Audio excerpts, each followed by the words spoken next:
Hi everyone, we're back to read the next chapter, chapter 4 of Happy Birthday to Felicity, book 4, A Springtime Story, and we are on chapter 4, and chapter 4 is called Drumbeats.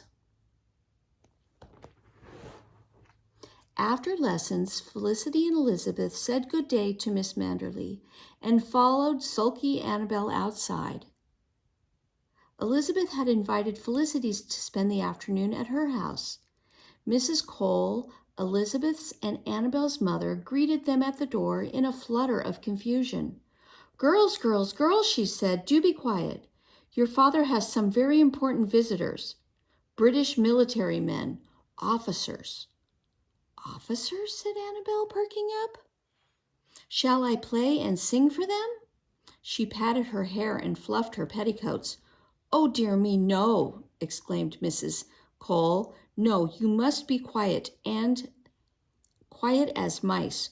Go to your room. Or better yet, go out in the garden, won't you?"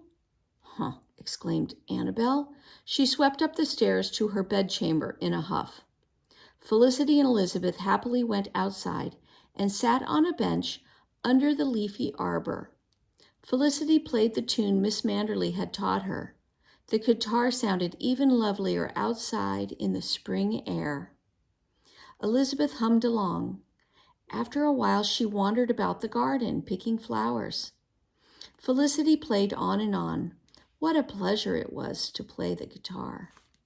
"Lissy," Elizabeth called, "do come here and tell me the names of these flowers.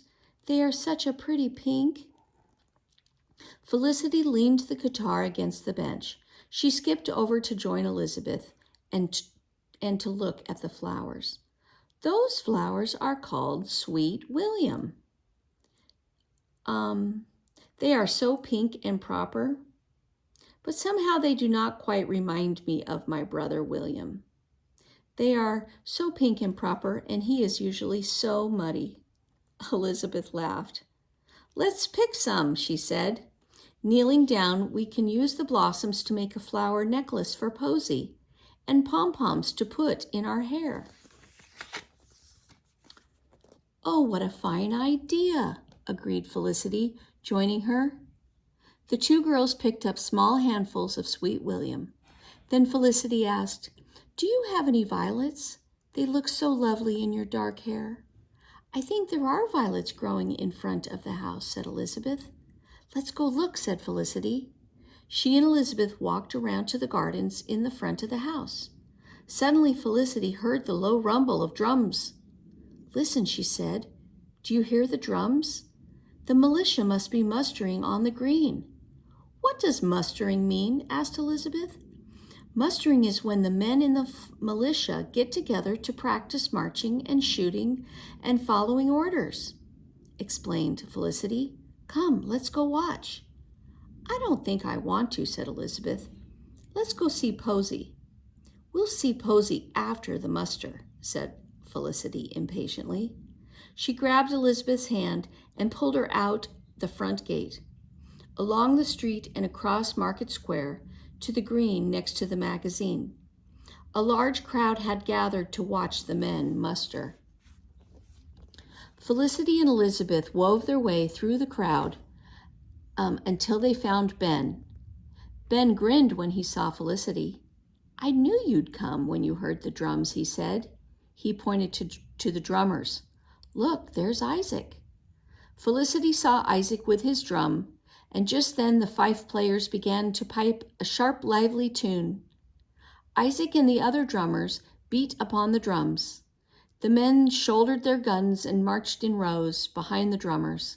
Little boys ran alongside, shouting with excitement. The men marched smartly across the green, in step with the drum beats. Their guns glinted in the sun. Felicity felt the drum beats thunk in her stomach.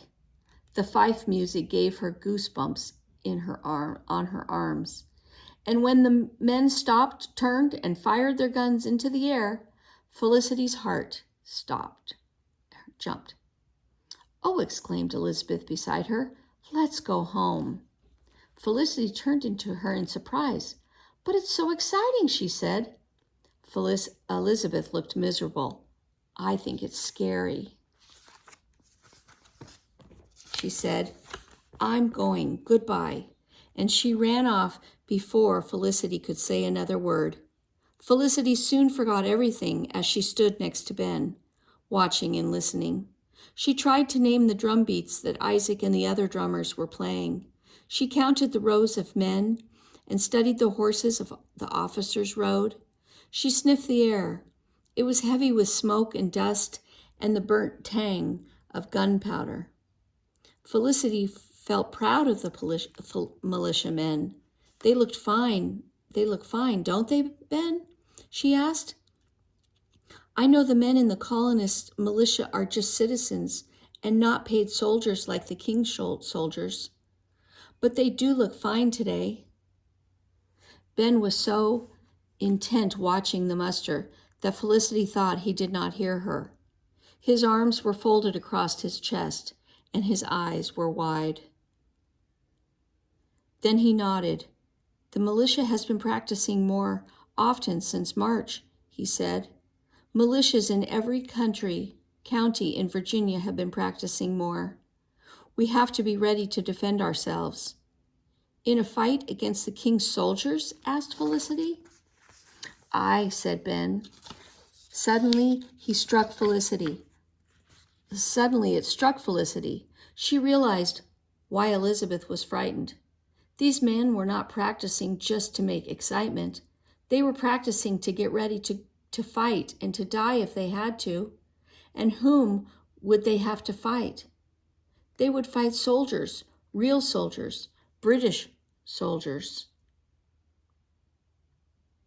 the best soldiers in the world. These men might die because they did not want to be ruled by the King of England anymore. They were ready to give their lives to be independent. Then the argument against the king would no longer be drinking tea or not drinking tea. It would be a matter of life and death. Felicity shivered. This time it was not a shiver of excitement. It was dread. Clouds covered the sun, and as the muster was dismissed, a soft rain began to fall like a chilly veil. Felicity and Ben walked home quietly.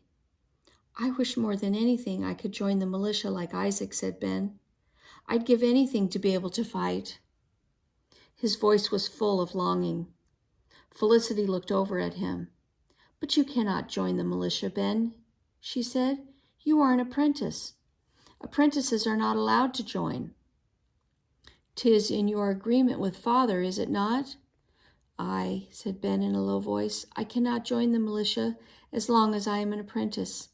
"But, Ben," Felicity said sharply, you wouldn't break your agreement with father. He trusts you. You'd never run away, would you? You couldn't." Ben looked at her and said nothing. Felicity burst out, "You are our friend, Ben. You are part of our family. It wouldn't be honorable to run away." Ben gave Felicity a sad smile, a sad grin. "I won't do anything while your grandfather is here," he said. "Your grandfather would be furious." "Aye," said Felicity. "Grandfather has strict ideas. Suddenly Felicity stopped still. Oh no, she cried. "Grandfather, the guitar. Oh, Ben, I forgot. I left the guitar at Elizabeth's house." Felicity grabbed Ben's arm with both her hands and spoke quickly. "I must run to the Coles and get the guitar. If Mother and Grandfather are home, tell them I am on my way, but don't tell them about the guitar. They will be angry." "Aye," said Ben. Run, fast." Felicity took off as fast as her feet could go. Her heart pounded as she ran through the gray drizzle. If only she could sneak the guitar back home before Mother and Grandfather returned. Oh, how she wished she had not been so thoughtless. Felicity was a fast runner. In a few minutes she reached the Coles' house. She ran back to the garden and hurried toward the arbor where she had left the guitar. "Ah," She panted with relief. There it was, propped against the bench, just where she had left it. But when Felicity reached for the guitar, she saw someone coming. It was Mr. Cole and a British officer. Felicity did not want them to see her, so she ducked behind a bush. She hugged the guitar to her chest. The British officer was speaking in a serious voice. The governor's Marines are about 5 miles away at Burwell's Landing on the James River, said the officer. They'll come very late tonight and take the gunpowder out of the magazine. Felicity froze. She could not believe her ears. The officer went on, Governor Dunmore will tell the people of Williamsburg that he heard rumors of a slave uprising. He'll say the gunpowder was removed for the colonists' own protection. Mr. Cole spoke up. The people will know that's a lie. They will know the governor has stolen their gunpowder, he said. Everyone knows the governor is afraid the colonists will use the gunpowder to fight against him and our British soldiers. 'Tis sad indeed when the governor must stoop to such low deeds of lying and stealing. The officer sounded angry. I beg your pardon, sir, he said. Aye, said Mr. Cole. We must all beg pardon for what the governor is about to do. This will destroy any last shred of trust the colonists have in him. I am loyal to the king, but I am sorry to be involved in such deeds, he sighed. Very well, he said to the officer, you may go. I have received your report. The two men walked away, but Felicity did not move. The British officer's words echoed in her head. The Marines are going to take the gunpowder tonight. She had to tell someone. They must be stopped. What on earth was she going to do? What could she possibly do? Felicity ran home holding the guitar close to her. She was full of fear and confusion. And when Felicity stepped into the house, her heart sank. Mother, father, and grandfather all sat in the parlor. Felicity put the guitar behind her back. Mrs. Merriman looked up with a smile. There you are, Lissy, she said. Were you playing with Posy? We shall. She stopped. The smile faded from her face. Felicity, what is the matter? You look a fright. And what do you have behind your back? Mrs. Merriman came over to Felicity. Why, it's the guitar, she said as she took it away. And just look at it. The ribbon is torn through. The guitar is wet. Felicity, what have you done? Felicity could not meet her mother's eyes. I'm sorry. Truly I am. I meant no harm, she said.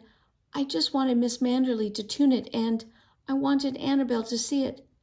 You took the guitar? Asked Mother. But you were most clearly told not to take it out of this house. And how did it get so wet? Well, it was a mistake, said Felicity.